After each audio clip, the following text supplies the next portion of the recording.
Welcome back to the Stronger by Science podcast. It's our final episode for the calendar year of 2020, and this is a very science-heavy episode, even by our standards. After some good news in Feats of Strength, we revisit optimal protein recommendations and whether or not fish oil is a worthwhile supplement. We also take another look at a previously discussed study about implementing strength blocks to enhance hypertrophy and how much the typical lifter should worry about muscle glycogen depletion. Finally, Greg explores a couple fascinating studies that might give us some clues about the biological factors that limit how large a muscle fiber can get. As always, thanks for listening, and we hope you enjoy the show. Welcome back to the Stronger by Science podcast. This is your one and only full-time podcast host, Eric Trexler. Today, I am going to be joined by a very special, very temporary guest co-host named Greg Nuckols. Of course, we do have a good news segment to start things off today, but before we get into the good news, I want to wish happy holidays and a happy new year to all listeners, whatever holidays you might be celebrating. We sincerely hope that you do enjoy them. So, you want to get into some good news? Yeah, let's do it. All right. Why don't you go ahead and start? So Big Ramy finally broke through and won the Mr. Olympia. I've been a big fan of him for a long time. I've talked about this on the podcast before. I just like big, freaky bodybuilders. Like that, in my opinion, especially now that there's like the classic bodybuilding division where, you know, the aesthetic guys are. Speaking of which, this isn't on the outline, but like, did you see any pictures from that, Trex? From the classic? Yeah. I did. Dude, Bumstead looks insane. Yeah. But anyway, yeah, like that's where the aesthetics are now. I just want to see the freaks in the open division. And Big Ramy has definitely been a freak among the freaks for a while, and just couldn't dial in his conditioning for the stage. Some people say that there were also politics going on behind the scenes. I don't know about that. Seems very plausible. I won't pretend I know enough about IFBB bodybuilding to confirm or refute that. But it was good to see him finally break through and win one. And boy, did he deserve it. He was the biggest dude on stage by far and just brought insane conditioning this year. So yeah, that in my mind counts as good news. Yeah. For context, what was your favorite version of Ronnie Coleman? Oh, man. I forget what year it was. Maybe 2003. My favorite version of Ronnie was like when he stopped having Coleman-esque conditioning, but just got freakier than ever. Yeah. The one where his night show posing routine, he came out with like the crown and cape. Yeah. That was my favorite version of Ronnie. Yeah, so I kind of liked early career Ronnie better, but I mean your bodybuilding preferences are quite clear. We've talked about this before. My favorite bodybuilder of all time is Marcus Rule. Yeah. And that should give an indication of what I look for in bodybuilders. yeah, that's fair. No, but Big Ramy, he looked awesome, and he is one of those bodybuilders. For the longest time, I used to follow the IFBB a lot closer than I currently do, but for the longest time, it was just like he was so big, and you're just waiting for the day that he'd be able to pull it all together, show up in really, really good shape, really good conditioning, and he did it, which is awesome. Okay, so for my good news segment, we're going to the animal kingdom. That's my sweet spot. So, like all good news, it starts with bad news. There were some brush fires in Australia, some pretty severe ones, and it was feared that the world's smallest possums were actually extinct as a result of the really bad brush fire season in Australia recently. The fires wiped out over 80% of their habitat, but I know what you're thinking, Greg. Did anybody check Kangaroo Island? That is the first thing I was thinking, yeah. Well, turns out they didn't check Kangaroo Island until now, but they were over on Kangaroo Island and they found some of these little fellas. So they were quite concerned that these little possums were extinct, but they are good to go, ready to fight back and repopulate Kangaroo Island. And these little possums are 7 grams. They are very, very cute. So if you want to see some cute possums, I'll put a link in the show notes and you can check them out. Now, the comments were a bit mixed for the article that I saw. One person said, "This was possibly the best news I've heard all day," which was, I thought that was nice. Another commenter said, "It looks smug." So I don't know. I guess some people just don't like the look of these these little possums. Arguably a smug type of possum. I don't know, but good news to see that they are alive and well and ready to fight back. You always love to see happy and healthy possums. That's right. Okay. Dude, the small versions of just like normal ass animals, always so cute. Always. I don't know if we've talked about this on the podcast before, but dear listener, if you have never heard of Pudu, Pudu, it's the smallest deer in the world, lives in South America, mostly in Chile and Argentina. Dude, it is the cutest thing. They are so tiny. They only get up to about 20 pounds. And so if you need a pick-me-up in your day, just take 2 seconds and Google image search Pudus. Awesome. All right. What do you think about some feats of strength? Yeah, let's do it. So there are quite a few that are worth talking about, so I'm not going to dwell on any one of them too terribly long. But so I'll just get right into it. So Gabriel Pena, who I had not heard of before, but I think he's a competitive strongman, recently recorded the heaviest trap bar deadlift ever. So it was 1,160 pounds or 526 kilos. I will say, just looking at the video, he's pulling from the high handles, and the high handles are quite high. So just in terms of like purely the most impressive deadlifts ever, I don't think that this tops Thor's deadlift with a barbell of 501 kilos, but I mean, it's 1,100 plus pounds for a very deadlifty movement, and no one has ever done that before. So props to him. Very, very impressive stuff. Jackson Powell, who we've talked about on the podcast before, teenage strength phenom, 18 years old, squatted 410 kilos or about 904 pounds in competition, and also totaled 2,000 plus in sleeves. Fucking wild. Last time we talked about him, I feel like the last time we talked about him, it was the first time he squatted 800, and that wasn't that long ago. So anyway, very strong kid. Moving on. Possibly, arguably, the crown jewel of untested raw powerlifting is the raw with wraps super heavyweight record. That is, obviously the most that anyone is lifting without, a bench shirt or squat suit. And that record was recently broken by Peter Petrus. He totaled 1,160 kilos or 2,557 pounds. Knocked down that world record. I will say there was some controversy about this one. When I first saw the videos, all of the lifts looked solid. A side video or like a kind of diagonal angle of the squat started going around, and it wasn't the best angle to judge depth, but it did look kind of iffy from that angle. But I mean, it wasn't just absolutely abhorrent. But yeah, I mean, he got whites, and that is all that matters. So congrats to him. Dmitry Nasinov, who we've also talked about on the podcast before, is inching closer and closer to being the first competitor in the 181 pound or 82.5 kilo weight class to deadlift 900 in competition. He deadlifted, I didn't do the pound conversion, I think it's 891, 405 kilos recently at the WRPF Nationals or Worlds or whatever, big meet in Russia.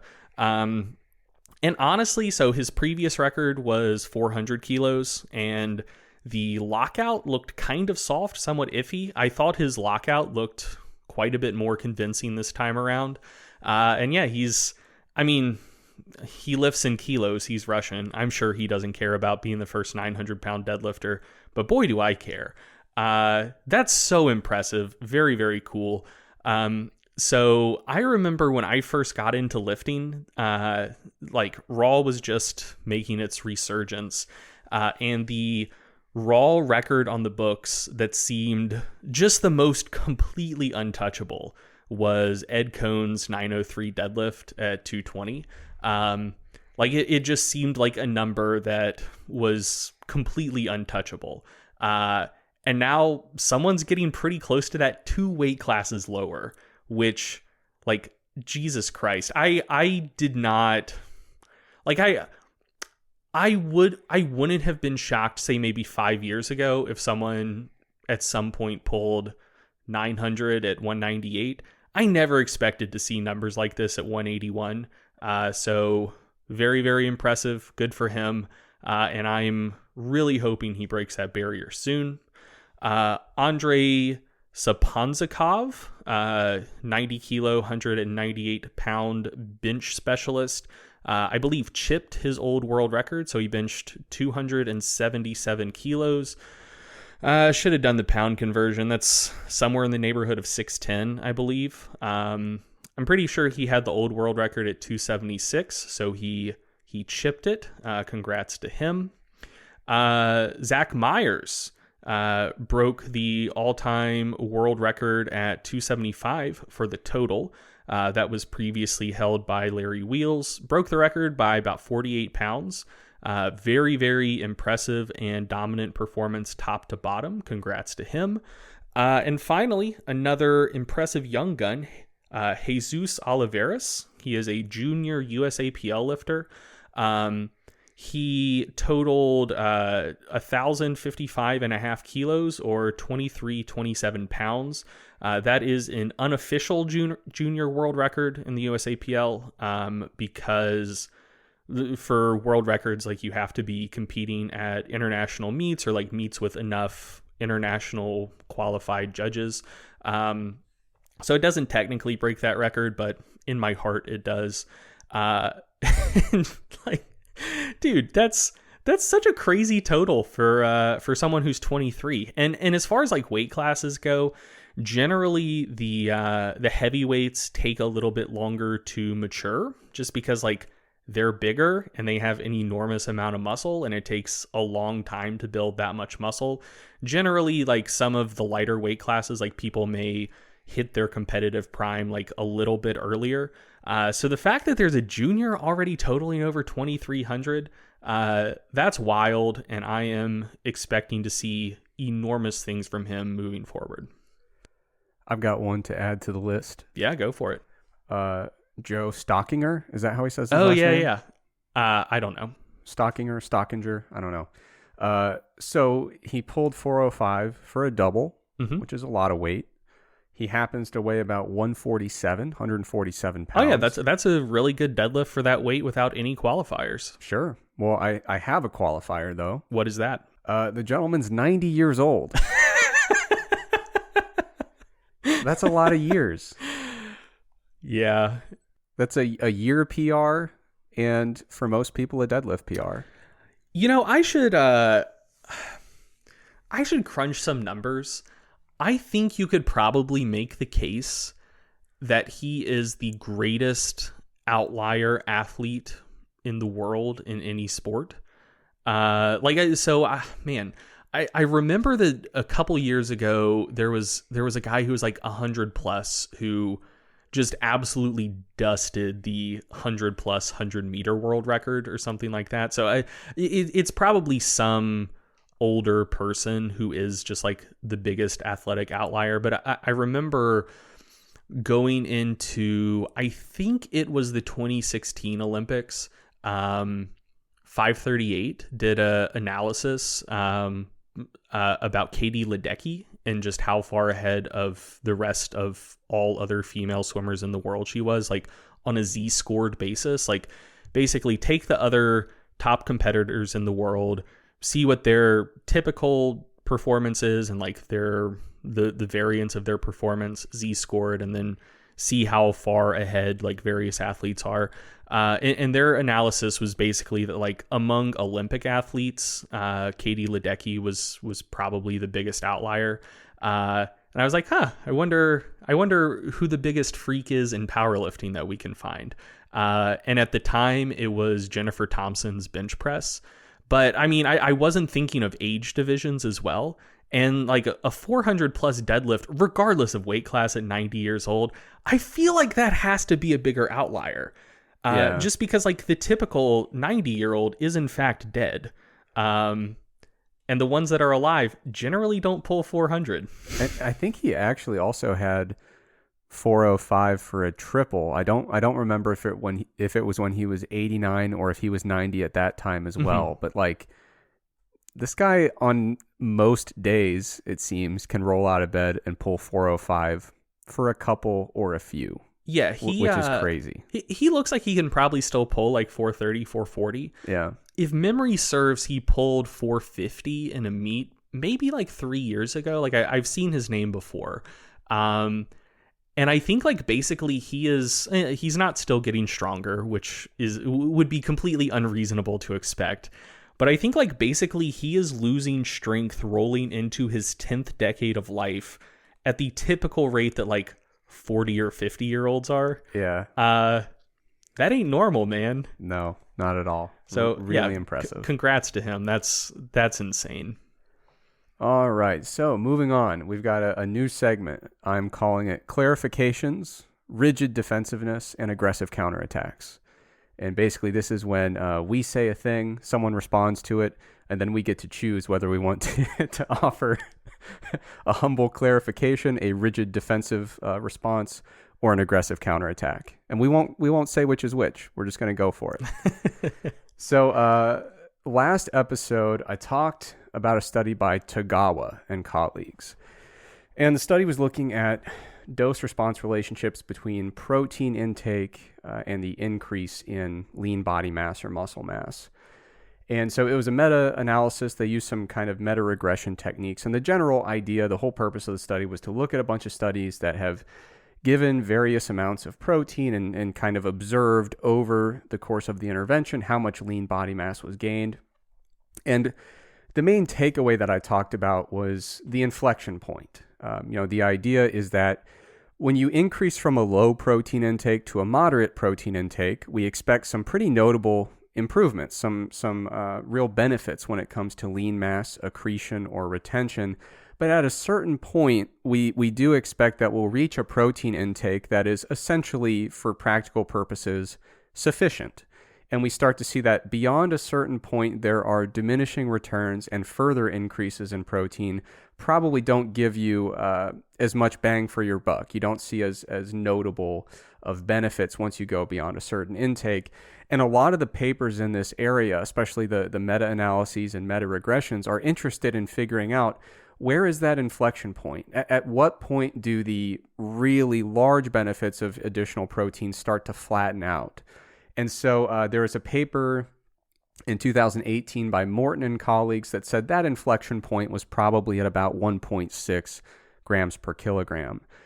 This paper by Tagawa and colleagues included a lot more studies. They included studies with both resistance training and without resistance training, which really kind of opened it up to several more studies in a larger sample size.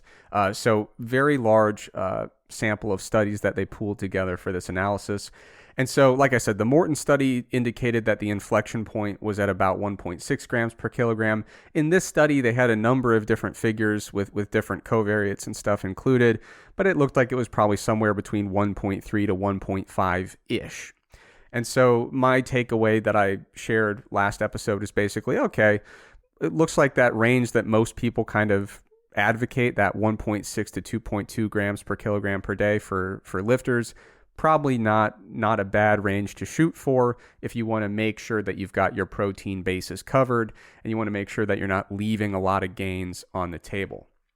Now, I did get a little bit of pushback for that segment, and there were two main issues, two areas to focus on. So one was basically, why am I interpreting these figures very imprecisely, right? So if it says the inflection point is exactly 1.3, why am I presenting it as a range and kind of loosely interpreting these models as if they're very imprecise? So why am I not taking them as extremely literal and extremely precise?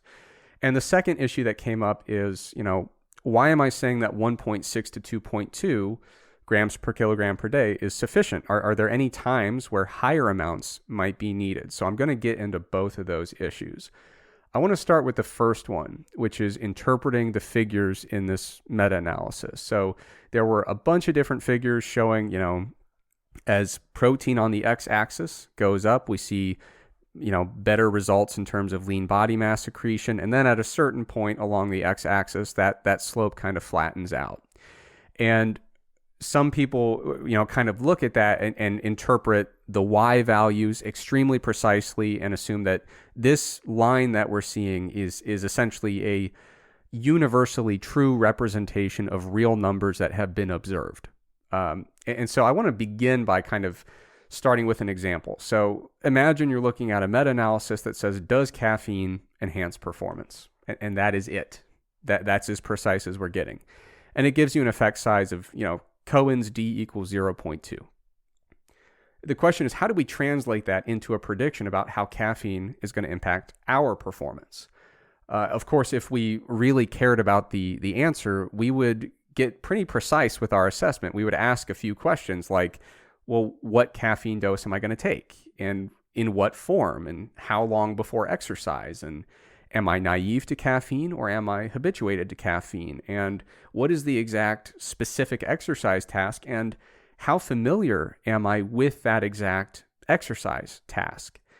And, the meta-analysis, that kind of fictitious hypothetical meta-analysis, that effect size of 0.2 is not remotely specific to our situation. It's a combination of studies with several different characteristics that all kind of get pooled together and mashed together into one kind of generalized estimate of what kind of effect caffeine has. So we are trying to apply it to a precise scenario, and we cannot assume that caffeine is going to have that exact effect size when we start to make precise, contextualized predictions for a very specific scenario. And even if that fictitious meta-analysis has a really narrow confidence interval around that effect size, that might be the case if there are a ton of studies going into it. But that confidence interval, even though it's narrow for this kind of imprecise estimate of the pooled effect size, just because that confidence interval is narrow, it does not mean that we can precisely generalize that effect size to all possible scenarios. The details really matter. And when we start trying to apply things from meta-analyses or meta-regressions, we have to remember that, the precision of that estimate can only be precise as the actual inputs that go into the calculation, that go into the modeling process. So, shifting focus back to the protein paper. Greg, if I asked you to describe your current training program, how would you describe it? 3 or 4 days per week, about twice per week upper. Okay, stop. If your answer is anything more than yes or no, then you're going way beyond the precision of the models in this meta-regression. Oh, you got me. Exactly, I gotcha. But the idea that these numbers are these ultra-precise estimates that we can pull straight from the model and insert it into real life, you can only pretend to defend that choice if I ask you what your training program is and you say yes or no. Anything else beyond that is a level of precision that did not go into the formulation of these models. And it's really critical to consider that when you look at the results of a meta-analysis or a meta-regression. Now, in this particular paper, they did use some covariates to try to smooth out some potential sources of variation in the lean mass outcomes. And it's really critical to remember that using covariates is extremely different than experimentally controlling for something. It's usually better than nothing to use covariates, but not always. It's really only better when there's a linear, mostly independent relationship between the covariate and the outcome within that data set, And that linear relationship pretty accurately reflects the true relationship out in the real world between those two variables. Now, in the different models presented in this meta-regression, one of the models didn't include any covariates. Another one included age, sex, intervention, length, and resistance training. And the other set of models also added weight change as a covariate on top of those covariates. So it's critically important to remember when you look at that meta-regression line, the studies going into it have not been actually equated before going in. I mean, it's not like they said, we're only going to look at 12-week interventions. There are effect sizes going into this model from studies that are 2 weeks or 4 weeks or 12 weeks or 6 months. And they're leaning on the covariates, hoping that they're going to smooth out some of those sources of variation and hopefully get things kind of equated. But there's a huge variety of study characteristics representing the studies that go into this model. And we can try to use covariates, but that's an imperfect way to handle things. It's the best we can do, but it's imperfect. So I don't want it to seem like I'm criticizing the models. I'm simply pointing out some realities of what we have to deal with when it comes to interpretation. So a hypothetical scenario, let's say that in this body of literature, the studies with younger subjects just kind of tend to have more intense training programs that provide a more robust hypertrophy stimulus. It's not like they were intentionally made that way, but the studies with younger subjects tend to have hypothetically more intense training programs. So what happens when we adjust for age in this model? Well, the model can't distinguish which part of that age effect is truly due to the biological effects of age. It can't separate that from the fact that age is kind of interrelated with training stimulus in that particular scenario. So the age covariate is kind of contaminated to an extent by the confounding effect of having training programs that systematically differ in terms of their program characteristics. And it could potentially adjust your data in an unintended manner. And there's not a damn thing we can do about that. And so one of the things, I don't want it to seem like I'm against using covariates because it's a good statistical practice, but I'm against having 100% faith that covariates will always do exactly what we hope they will. So whenever I see a model that has, 4 or 5 covariates that could be quite interrelated, I always kind of stop and think, are there any ways that this could have unintended consequences on the model?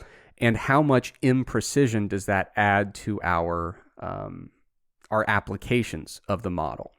So, if we really could lean on covariates that way and just assume that they completely handle everything exactly the way we want them to, and they are very specific and precise and never alter the data or the trends in ways that are unexpected, we really wouldn't have to bother with all these experiments. I mean, if that were truly the reality of covariate adjustments, we could lean a lot more heavily on observational data. And as long as we threw in the right covariates, we could get some really, really solid effect estimates. And obviously we know that experimental control is so key to creating, generalizable findings where we can make really good inferences about causation. So another thing I want to bring up in this discussion when we talk about exactly how literally can we interpret the values in these figures. Again, I want to reiterate the researchers did a fantastic job, but this is just kind of the nature of meta-regression. We can't treat this as a really, really precise line that is real in nature. It's not real. It's not arbitrary. It exists somewhere in between. These are adjusted values that are adjusted on many different covariates, right? So instead of thinking of it as an ultra precise line that represents the real world perfectly, I look at it as that is generalizable to all real world situations. Exactly. Yeah. I view it as more of a cloud, so like, could we theoretically bump that line to the right or the left? Probably. Is it possible that, it's almost like in devs, we don't have to like take the full multiverse theory and assume that like there's an infinite number of lines in an infinite number of universes, but like there's some there's some potential for adjustment there, right? Like we should probably view it as more of a general ballpark estimate of the relationship, more of a cloud than a single line that perfectly represents that relationship. Did they report R squared values for their entire models? Ooh, I have to go back. I don't remember if they did. I kind of don't think they did, though. I don't think so, but I'd have to go back and check, and I don't think the listeners want to listen to me scrolling through the paper. But we can go back and check that, and if we need to make an update, we can. Because, I mean, like that's a consideration. Even if they had pretty good model fit and, you know, let's say had R values of 0.7, R squareds around 0.5, which honestly I would anticipate it would be lower than that. That would still mean that, like, you were leaving around half or like a large minority of the of the variance of your data unexplained by your model. Yeah. I don't think they reported R squared, and for this type of modeling, it's actually not super common with meta-regression. So no fault of theirs, but yeah, I don't think they reported an R squared or anything like that. But anyway, so like if we assume that we're going to interpret these figures completely literally.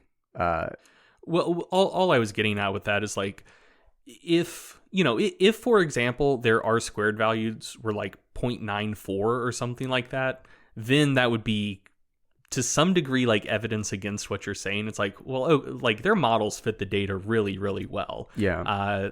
These are probably outcomes you could interpret literally. But if it was anything below like 0.6, 0.7, then like, yeah, there's going to be variability around it. Like the models themselves are what fit the data best, but they don't even come close to perfectly fitting the data because the data can't be perfectly fit. Right. Yeah. And I mean, one of the things that helps, even if we don't have an R squared to lean on, is just doing some testing. Like just look at the numbers, interpret them literally, and see how you feel.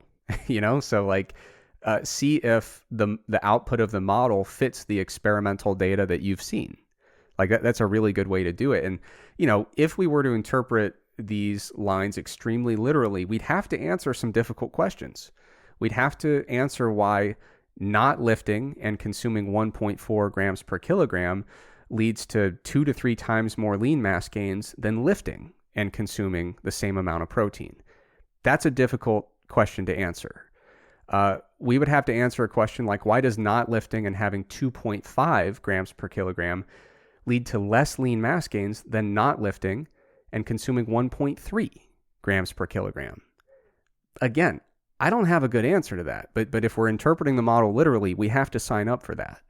And then another one is the model really seems to suggest no synergistic relationship between protein and resistance training, but there are experimental outcomes that do seem to suggest synergy there, and theoretically you can make a good case for a synergistic relationship. Or at minimum, an additive effect. Yeah. And so I think there are some challenging questions where you have to say, well, do the models line up with the actual experimental evidence we do have in lifters?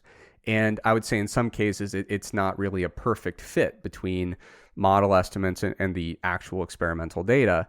And another thing to keep in mind is, we have to think of when we're looking at the extremes of the x-axis, when we're looking at the studies that give 3.2, 3.5 grams per kilogram of protein per day, the figures show the trend line, but not the individual data points or, even the adjusted data points that go into the model. But I can't imagine there are that many studies out there giving 3.1 to 3.5 grams per kilogram. If there's a lot of them out there, I haven't seen them. Have you? No. So like I'm aware of a few. And so for me, I'm a little bit cautious about interpreting on the fringes of these figures because I would imagine most of the actual data points that generated this line probably exist in the middle. So we get to that point where we might not be completely extrapolating, but most of the data that's kind of informing the actual estimates on the fringes there, it's probably not actually from a series of studies that actually gave 3.5 grams per kilogram per day of protein. So we're just kind of extending that trend line from the real meat of the data and carrying it out based on the trend line that's established. Right. And so that's something you have to be careful about as well. And when I see all of these studies indicating, or these figures indicating benefits when we get into that like 3.5 gram per kilogram range, I go back and look at the only studies I'm aware of that actually give that kind of protein and include resistance training. And it's the studies by Jose Antonio. He's done at least a couple of them where they put resistance trained folks on pretty solid bodybuilding type programs and give them either, 1.8 to 2 grams per kilogram or a ton, 3 grams or above per kilogram per day. Yeah, I think one was 3.3 and one was 4.4. Yeah, and when we look at the results of those actual experimental outcomes, we don't see any benefit when it comes to lean mass accretion. Either practically insignificant and statistically non-significant, or literally no benefit at all. So yeah, and I think I think one thing to consider is just like model specification itself. Like they set out and basically said like there will be an inflection point. We're going to figure out what that inflection point is, and we're going to see what the slope is up to that inflection point and beyond that inflection point. And so like to your point of, they set their inflection points at around 1.3 or like that's what they found them to be. And then if you have a lot of studies in say like the 1.3 to 2.2 range and only like 3 or 4 maybe in like the 3+ range, then like basically when you're finding the slope of that regression line,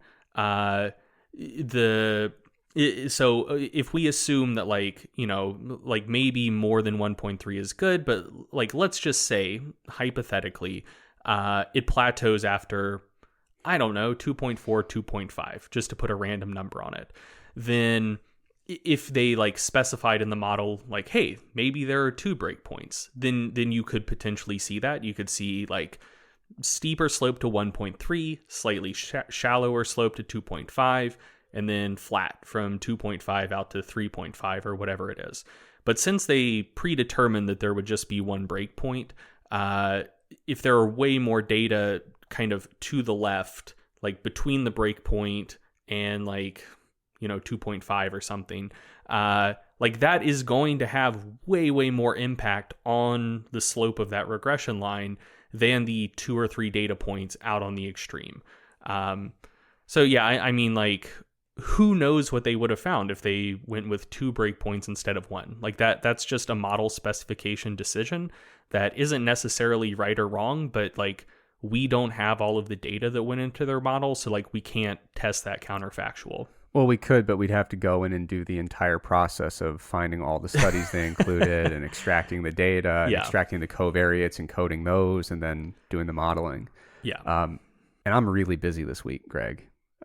But if you've got some time, that'd be cool. I mean, I occasionally do volunteer to do stuff like that. Like you can back me up here. Yeah. But I mean, like that's when we're dealing with metas that maybe have like between 8 and 20 studies. Yeah. There were close to 100 in this one, right? There were like 60 or 80. There was a lot of studies. Yeah.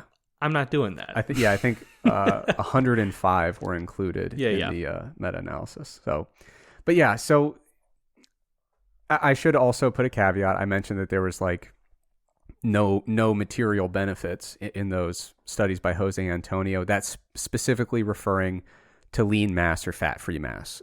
There were some modest benefits in terms of fat loss, but that's ultimately just not the research question that we're talking about, So the take-home point here, I know it seems like last week I presented this as, hey, here's this cool, good paper that I like. And then I just spent like 20 minutes saying like, well, here's why none of these lines mean anything at all. I just want to reiterate, the researchers did a really nice job. They did what they set out to do. I think it's a very informative paper. My only caveat is that I would caution against interpreting the exact X and Y values in these different models as being, completely generalizable to all scenarios, and we have to remember the imprecise nature of how these types of models are generated, even when they're generated very effectively. So this is not a criticism of the work or the researchers.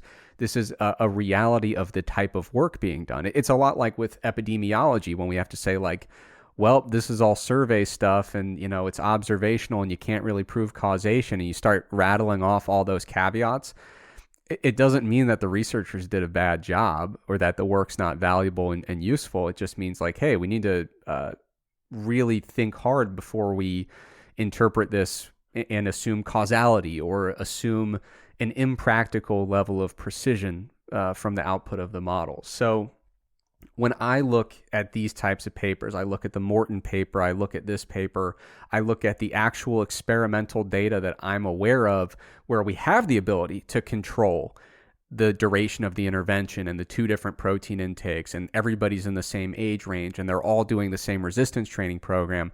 When we triangulate all that data, it looks like that range of 1.6 to 2.2 grams per kilogram is probably pretty sufficient. And when we start increasing that up to 3 grams per kilogram and beyond, I haven't seen the experimental data that would indicate that that's going to provide a really large benefit beyond what you're getting closer to 2 grams per kilogram. Now, that is under the assumption that you are either at energy balance or in an energy surplus, or you've got a decent amount of body fat. If any of those scenarios apply to you, then that 1.6 to 2.2 range I think is pretty suitable. And I always err toward the high end of that range because you run a little cost-benefit analysis. I think you're better off going a little high than a little low. So that's kind of my take on it. However, moving on to point number 2, there are some situations where higher amounts might be warranted or at least worth considering. So going above 1.6 to 2.2 grams per kilogram, but this is really only going to apply to people who are already quite lean and in a caloric deficit and pushing to get like shredded. So if you're going from lean to absolutely shredded and you're in a calorie deficit, it might make sense to go a little bit higher than that previously mentioned range. Another scenario where you might consider it is if you're in an enormous caloric deficit, but I normally tell people, hey, you probably don't want to be in an enormous caloric deficit. You'd probably rather be in a more moderate deficit for a variety of different reasons. So the reason that I presented this range in the last episode without any major caveats is if we looked at everyone listening to this episode right now and said, who is like pretty shredded and pushing hard in a deficit to get extra shredded, it's literally only the people that are prepping for physique competitions at this moment and or like a fitness modeling photo shoot. It's probably not a huge percentage of our listeners right now. What would you estimate as a percentage there? 1%? I was going to say below 5. Yeah. So yeah. But for those individuals, there's a really great systematic review by our dear friend, the good Dr. Eric Helms. I'm going to put the link to it in the show notes. And, Helms is a bodybuilder. Is he a friend now? I would say he's a friend of the show, not a friend of ours. He's been on the show. Up to this point, he has been an enemy of the show. Okay, then an enemy of the show. That works. Okay, cool. Our dear enemy, the good Dr. Eric Helms. I haven't signed a treaty with him. Okay, fair enough. So he did a systematic review where he really dug into this, and he's a bodybuilder, right? So he was curious about like, well, what about the people who are lean on their way to shredded and in a deficit? And, he looked at a number of studies, and what he concluded was that for resistance trained athletes that are energy restricted and pushing from lean to shredded, maybe you do want to get up and around 2.3 to 3.1 grams per kilogram of fat-free mass per day. So that's not grams per kilogram of total body mass. That's grams per kilogram of fat-free mass. And again, the numerical range was 2.3 to 3.1. And just to give an idea, like a real world scenario, so let's say I weigh 190 and I'm 16% body fat. And I want to go toward the high end of the range at the end of my bulk. So I'm going to eat 2.2 grams per kilogram of protein at the end of my bulk before I start cutting. So I'm eating 190 grams of protein per day. let's say that during my cut, trying to get shredded, I cut from 190 to 160. So I lose 30 pounds and my body fat goes from 16% to 5%. And I'm like shredded, ready to go. If I leave my protein at 190, then my grams per kilogram of fat-free mass, like I said, Helms's range was 2.3 to 3.1. It ends up being 2.75. So that is not necessarily a large increase in protein intake. What you find is if you're leaning toward the high end of that range for people that are at neutral or positive energy balance, and then you start cutting down to get lean and then progress onto shredded, you find, even if you don't do a lot of manipulation with protein intake, you kind of end up in that range. So like, even if you want to say, well, what about the people that are lean and getting shredded? It's like, well, if they followed that initial advice of 1.6 to 2.2 and err on the higher side, and then they just left it and did a cut by removing fat and carbohydrate, by the time they're shredded, they're probably very comfortably in that range. So like, yeah, if you're in that range, if you're going and pushing to get really, really shredded, I do not advise that you should be removing protein from your diet as you get leaner in order to kind of match your, your grams per kilogram numbers. You probably want to leave protein stable, or if anything, increase it as you go. But I just wanted to give like a concrete example of when you see those numbers. Oh, wow, 2.3 to 3.1. That seems like a totally different protein intervention. It's really not that different. By the time you're getting shredded, even if you don't even touch your protein, you kind of ease into that range as you get leaner. So for those individuals, yes, the gram per kilogram number should be different. It should probably exceed 1.6 to 2.2 grams per kilogram, but that doesn't mean that the second you begin a cut, you're like doubling your protein intake. Makes sense to me. All right. I got another one, and normally I would say you go, I need to take a break, but I'm just going to keep on pushing. Go off, King. So here's another one. Fish oil. People are upset, Greg. Are you up to date on fish oil? I'm really not. I don't care. So, dude, I got into fitness in 2000. I started like doing blog posts and stuff, maybe like 2012, like just making long waste of time Facebook comments and calling them like a blog post.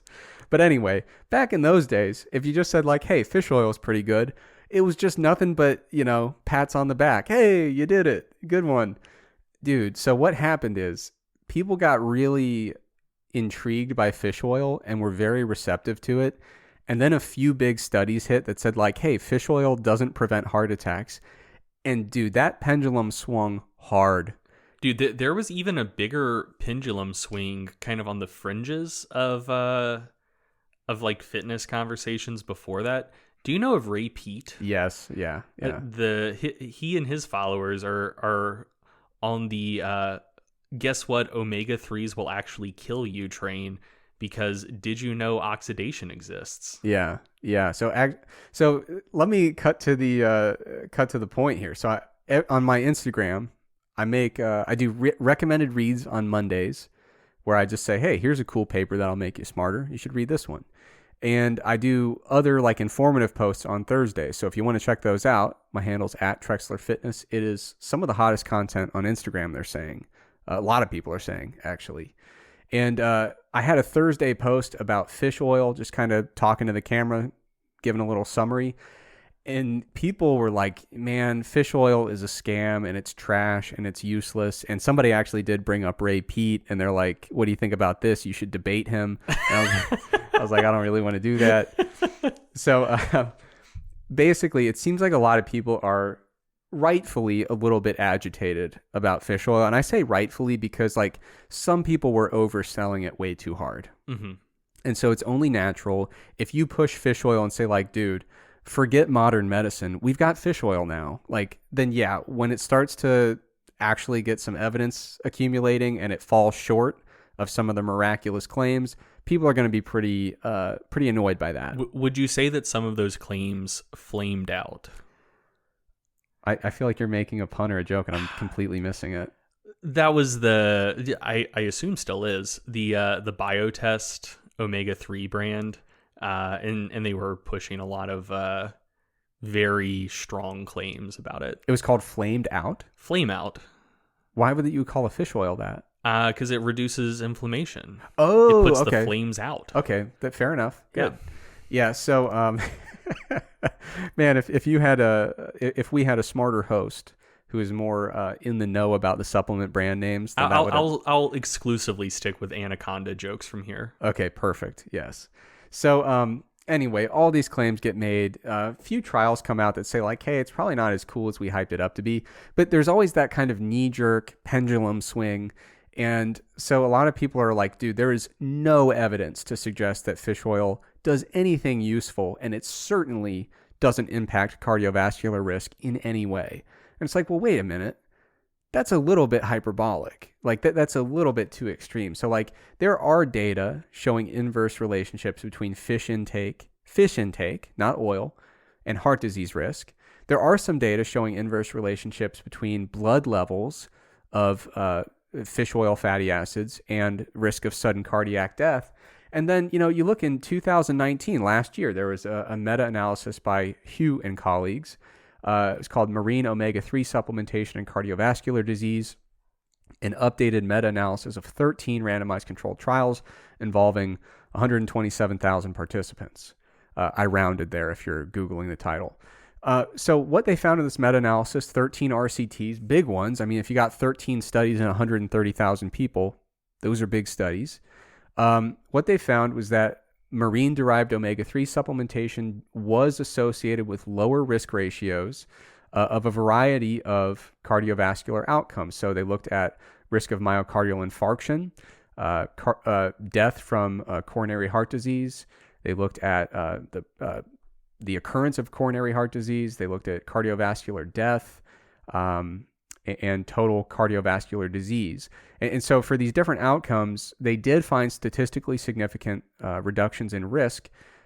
However, it didn't have a risk reduction for stroke. And if you look at these risk ratios, they're not that impressive. It's, risk ratios of 0.2, 0.95, 0.97. And so like that's a thing that is lower than 1, and the confidence intervals do not cross 1. So they are statistically significant, but these are just to be like explicit for listeners. That means that they're finding that for all of these various outcomes, the fish oil reduces risk by between 3 and 8%. Right. Yeah. So it's a modest effect, but it's not like, hey, just take this fish oil, do all the unhealthy activities you wish, you're covered. Like you got this. But, with all things being considered equal, maybe there is a slight reduction of risk for these outcomes. Now, those results are when they removed one of the trials. So that they excluded the Reduce It trial. That's a big acronym, because the Reduce It trial introduced a lot of heterogeneity because the results were very, very, very positive. So this is kind of the, like, let's throw out the really positive study and see the rest of the results. And those are the numbers I just gave you. And then when they did include the Reduce It trial, they even found a significant dose-response relationship. But there was not significant heterogeneity in that dose-response analysis. So the idea was, the higher the dose of the marine omega-3 supplementation, the fish oil supplementation, the more impressive the risk reduction. But this body of research, I'm not saying that I'm 100% confident that fish oil has a notable protective effect. There are other meta-analyses out there showing null findings. And really what it comes down to is which populations do you wish to include in the analysis? Which study characteristics do you deem adequate to include in your meta? So there are meta-analyses that find null results where there's no significant benefit. And there are meta-analyses like these where they find benefits that are statistically significant, but very, very modest, 3%, 5%, 8% risk reduction. So this is a nuanced question. People who literally only study fish oil and its effects on cardiovascular health are currently arguing about this stuff like crazy. So if you think I have a nuanced answer that is more impressive than what all the experts in this field have, you're going to be sorely disappointed, because I don't. But the idea, the contention that there is no evidence whatsoever related to this relationship, it's simply hyperbolic. So I think we're going to learn more about it in the future because these trials keep going. I think if we find an effect, it's going to be modest. It's not going to be a pronounced reduction of cardiovascular events. It's going to be, a small reduction that may or may not be statistically significant. You still are going to have to keep an eye on the other more impactful aspects of cardiovascular health: exercise, maintain a healthy body weight, don't smoke, things like that. But there could be an independent effect there. If there is, some of the newer trials coming out are suggesting that EPA alone seems to be more beneficial than DHA or even a combination of EPA and DHA. And beyond that, it looks like even the specific type of EPA might matter. There's different formulations of EPA that have been used, and it looks like some might be more effective than others. So I'm not sure I buy that. Fair enough. My libertarian friends have been telling me that the EPA is very ineffective. Are you being serious? God damn, Trex, you're. Oh God, dude, I'm trying to do science here. I'm not trying to make acronym jokes about government organizations. And most of our audience, not most, a large portion's international. They don't know what EPA is. Dude, we're like 45 minutes into this podcast, and it's been like exclusively about metas and like details of statistical modeling. I'm trying to just pick my spots and pop in with a very stupid joke from time to time just to keep people engaged. About the Environmental Protection Agency. Yes. Who libertarians would want to probably defund. That's the all of the ones I talked to. Yeah. Okay, well there you go. All right, it's comedy, it's statistics, dude. You know how it goes when you're like really getting into the details. My brain is not in a place to be receiving jokes. No, I understand, and I'll admit it wasn't a good joke. I'm just trying to just keep things light and fun. Dude, what could be lighter or more fun than meta-regression? Just keep going. Okay. It's fine. Okay. Now here's where it gets my main point. So I made this post about fish oil. I think most of the people commenting didn't listen to the whole thing. Because I I don't recall talking about cardiovascular disease like at all. I might have mentioned it a little, but I don't recall for sure. But I mean, when I look at fish oil, like we're in the feel good, perform well business here at Stronger by Science. Like we haven't gone full blown longevity mode yet. Like we don't do a lot of how to live forever content.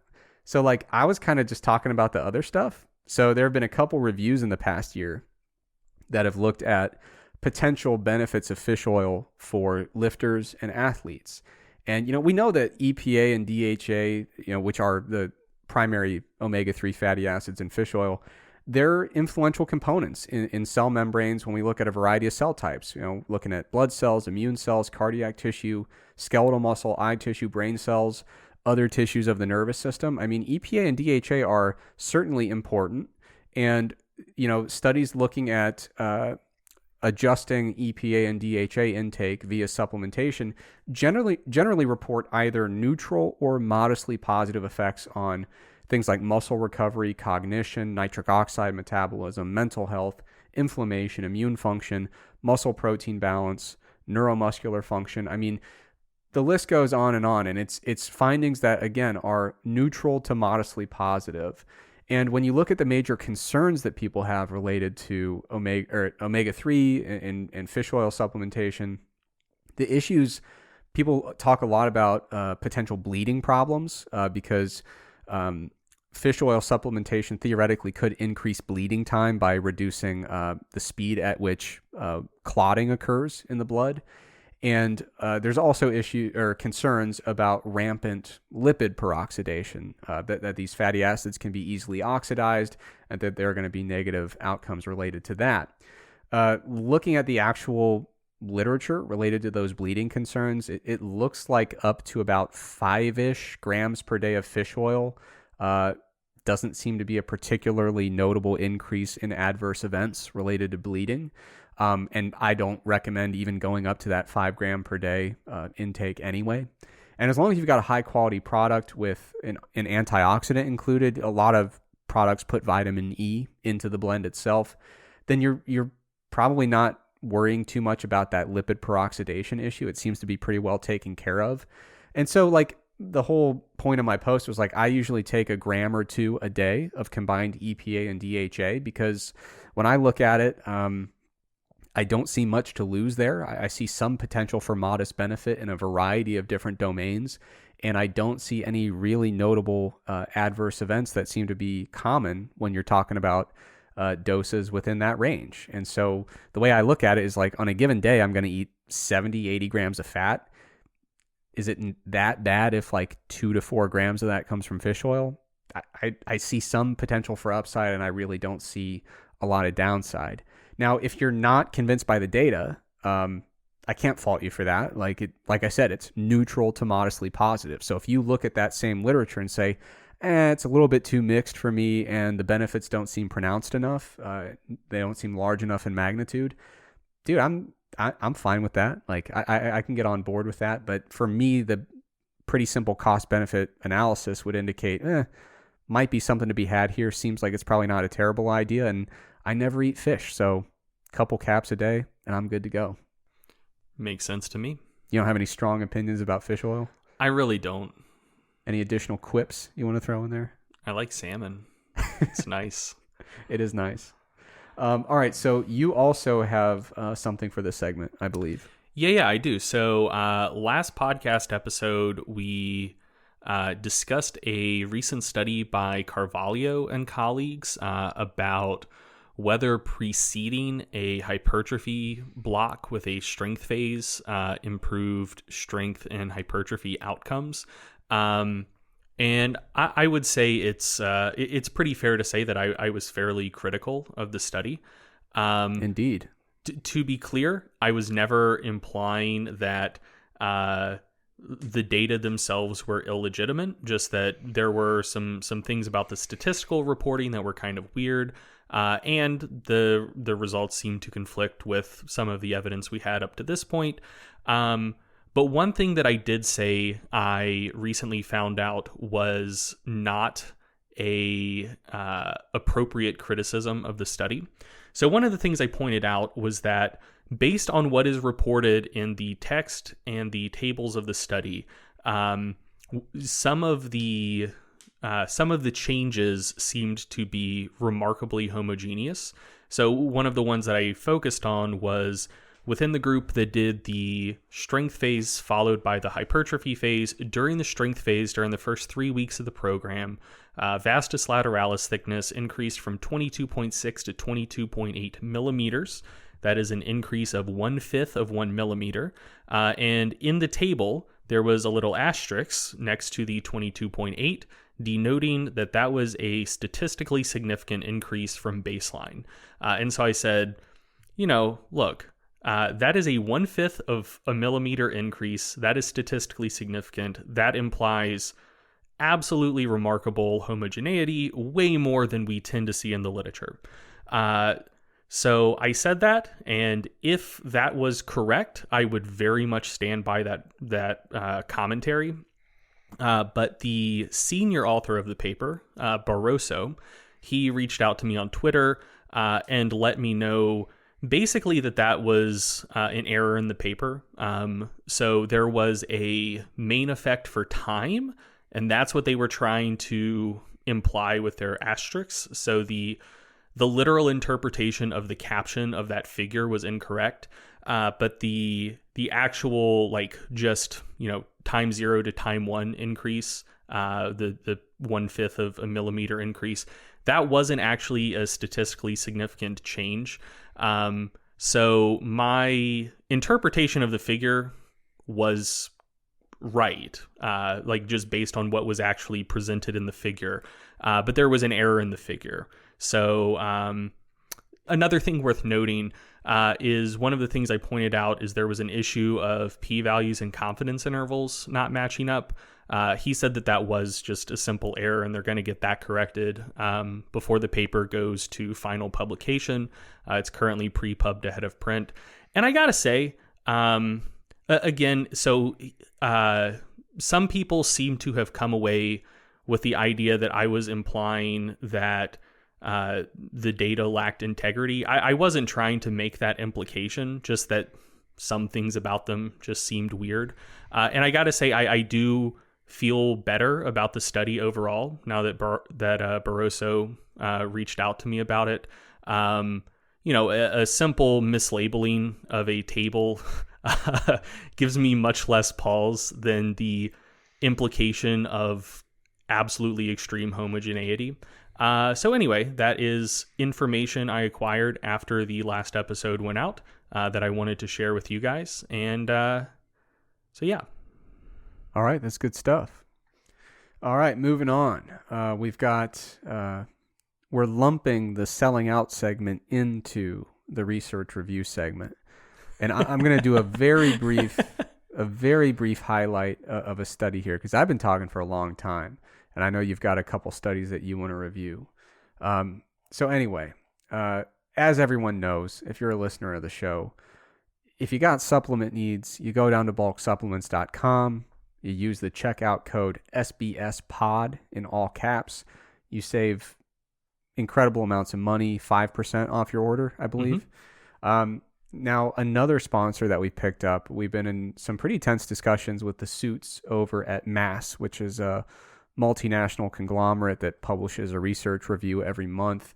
And the stipulations of that sponsorship are pretty extreme. There's a lot of requirements. So I have to, in order to maintain that relationship, give a little blurb about a recent article I did on glycogen that was published in, I guess that was the December 1st issue of Mass, right? Mm-hmm. Yeah. So this is something, the reason I wanted to talk about it on the show, of course, is to appease the higher ups at Mass, but also to kind of come back to a topic we've talked about previously on the show. So we have talked about the fact that glycogen is not just a single thing that is stored uniformly in muscle. There are localized glycogen compartments that are stored in distinct areas within the muscle. So we've got intramyofibrillar glycogen, which is located within the myofibrils. We've got intermyofibrillar glycogen, which is located between the myofibrils. And we've also got subsarcolemmal glycogen, which is located just beneath the sarcolemma.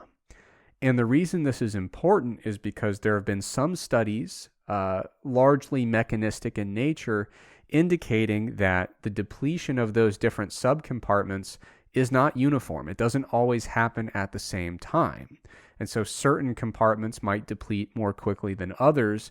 And probably more relevant to listeners is that not all of those compartments have the same physiological effects when it comes to sustaining muscle force. So the intramyofibrillar glycogen seems to be particularly important when it comes to sustaining muscle force, because those are very closely located directly near the sarcoplasmic reticula. And they facilitate the process of releasing calcium and then resequestering calcium so that it can then be released again, and kind of perpetuating that cycle. That cycle requires ATP, and the intramyofibrillar glycogen supports that cycle. And that cycle, that consistent release and resequestering of calcium, is absolutely critical for creating and sustaining muscle force. Now, enter a new study. The article I wrote in Mass is called "Modest Glycogen Depletion May Impact Lifting Performance More Than You Think." And the study that I reviewed is called "Subcellular Localization and Fiber Type Dependent Utilization of Muscle Glycogen During Heavy Resistance Exercise in Elite Power and Olympic Weightlifters." And that was by Hawken and colleagues in the year 2020. Now, the reason I wanted to review this article is because I think it's very cool and very awesome, and it's extremely relevant to me and the people I coach, and I would assume most of the people listening to this podcast. Now, in the past, the role of carbohydrate for lifters has been debated, but the debate has been pretty short. So it's very common to see notable figures in the evidence-based fitness community and in the sports nutrition world, people that do sport nutrition research for a living. It's very common to see these people kind of undermine the importance of dietary carbohydrate for lifters. And it's largely based on the fact that prior studies have shown that a single bout of resistance exercise might only deplete muscle glycogen levels by 24 to 40%. And that's looking at whole muscle glycogen. So the way that's determined is you put people through a workout. Let's say they're doing a leg workout. Then you take a little chunk of their vastus lateralis, you put it in the blender, grind it all up. You get this kind of homogenized clump of tissue. You look at how much glycogen's in it. So all those different compartments are all kind of blended together, and you can't really discriminate which types of compartments have been depleted. It's just total muscle glycogen. Now, the implication here, or the implied justification, is that, these exercise bouts are only depleting whole muscle glycogen by 24 to 40%, and we're going to kind of pretend or assume that glycogen works like a gas tank, and that you're like when you're driving your car and you've got a quarter tank of gas or 3/4 tanks or 3/4 of a tank of gas, car's still going. It's functioning just fine. It's not until you start really running out that you're in trouble. And people have been viewing glycogen the same way. If you've only depleted it 24 to 40%, you could probably go in, do round 2. Maybe you could get through round 3 before you have to worry about getting down to 10%, 5%, 0% glycogen left. Now, as you could probably assume from the title of my article, that's really not how glycogen works. But this new study, what they wanted to do was evaluate glycogen depletion looking at those distinct compartments of glycogen in type 1 fibers and in type 2 muscle fibers. Can I jump in for 1 second? Sure. So if you're someone who likes reasoning by analogy, which I think that describes a lot of people. So if you're like, okay, maybe the gas tank analogy doesn't work, but like what's another way that I could potentially think of this? Someone brought this up, I think on Facebook, I believe, maybe in the mass group, if memory serves. But another way you could look at this, like as an analogy, is like an air tank. So if you're dealing with some form of compressed air, the pounds per square inch within the container where the air is stored decreases as air is depleted. So, if you're dealing with a compressed air canister at 20% capacity, it is not putting out air at the same force as it did when it was at 100% capacity. So that's, again, not like a perfect analogy because, there's not like intramyofibrillar air in a compressed air canister.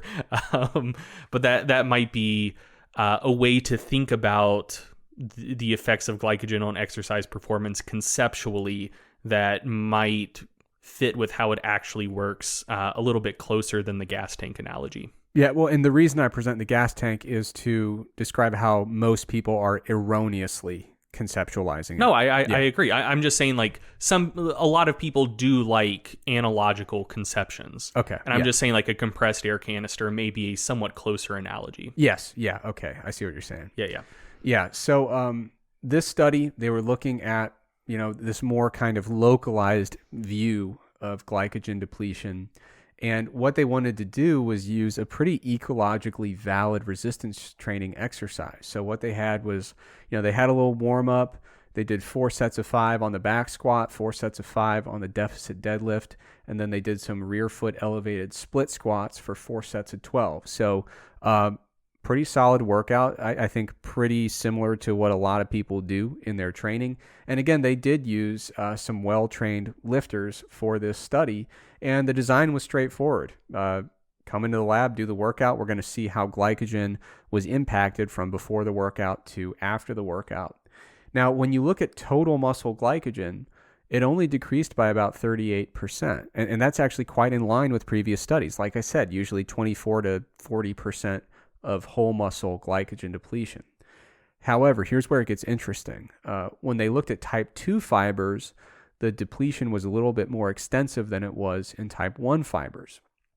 And then when they looked even closer, within type 2 fibers, the intramyofibrillar stores dropped by about 54%, and almost half of those fibers had very substantial depletion of the intramyofibrillar glycogen. So what they were finding is it wasn't that all subcompartments of all fibers were depleting at the same rate, they found that specifically the intramyofibrillar glycogen in many of those type 2 fibers was disproportionately kind of running out before other localized areas of glycogen.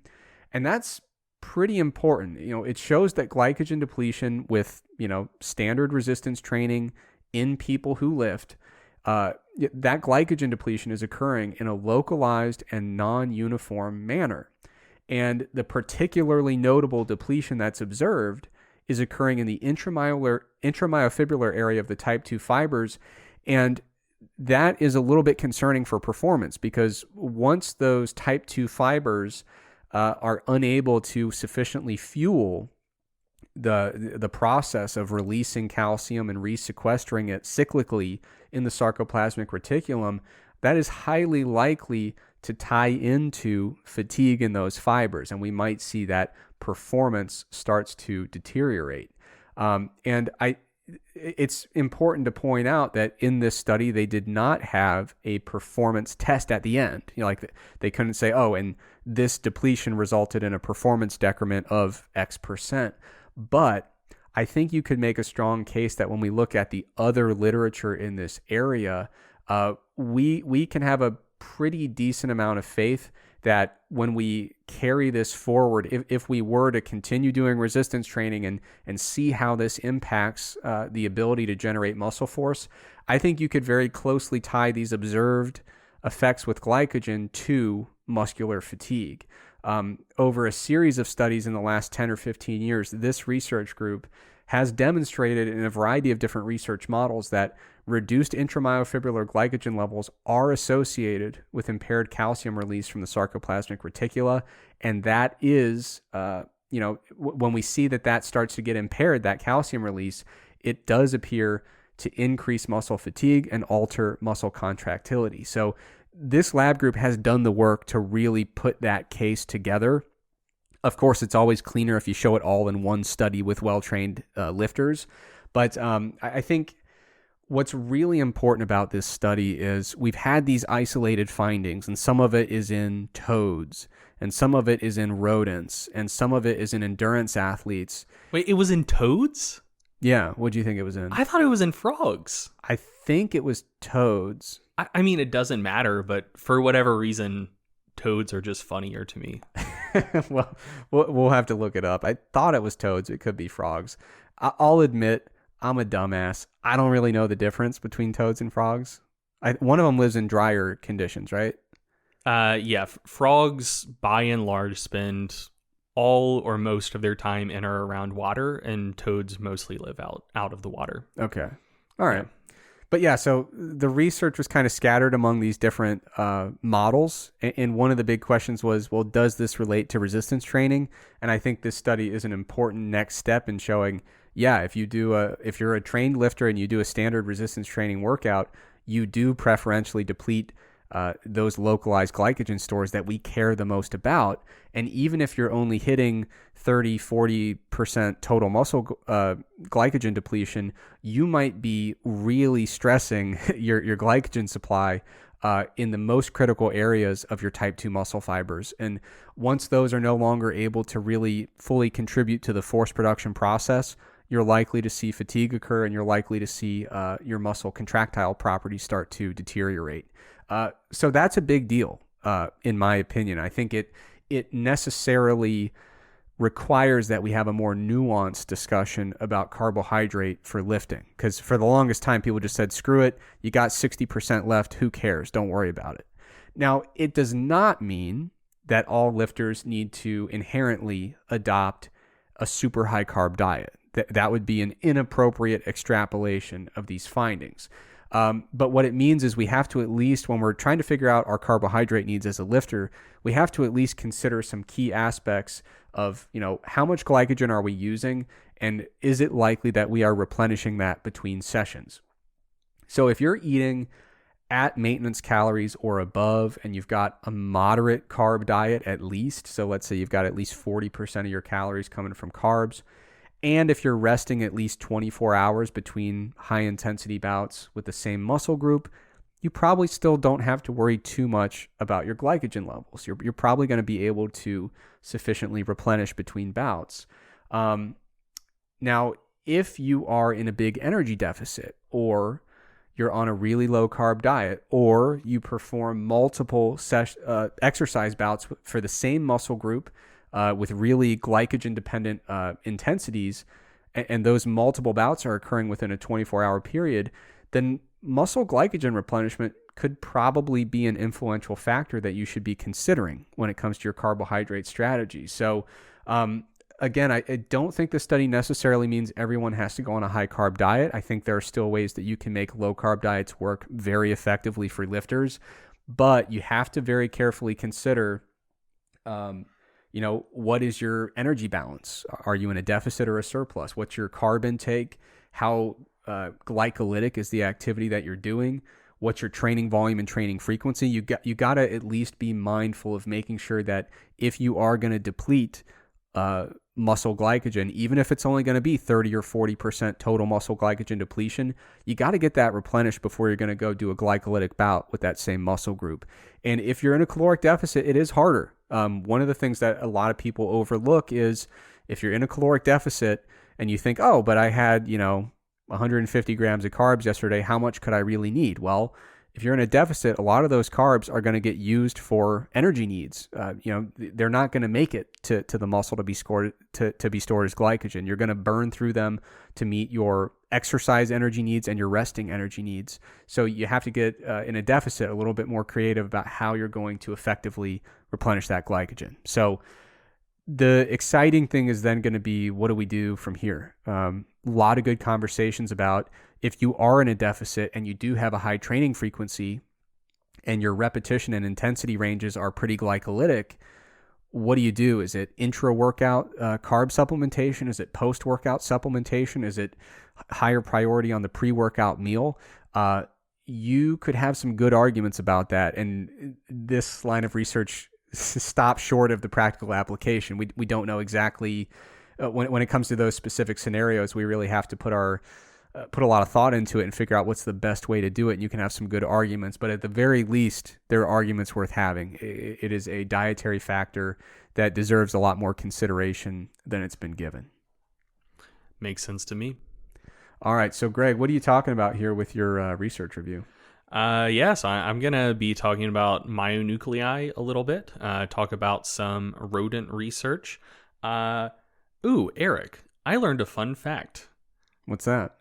Do you know where the name for muscle comes from? I assume it's carn something, but where would that come from? No, like the actual word muscle. Oh, in English? Yeah.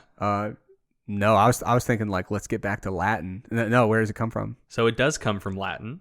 Okay. It comes from, it's derived from the Latin term for little mouse. Huh. And I don't think like linguistic anthropologists are positive how that came from, but the current leading hypothesis is that like apparently when you flex your bicep, it looks enough like a mouse moving under the skin with like the tendon as the little tail coming off of it, that they're just like, oh yeah, little mouse. Well, that's like what's the origin again for, is it hippopotamus? Isn't that water horse? I forget Yeah, because hippo is, I believe that's like Greek for horse. It's the most obvious, I think, in German. It's Nilpferd, which just means Nile horse.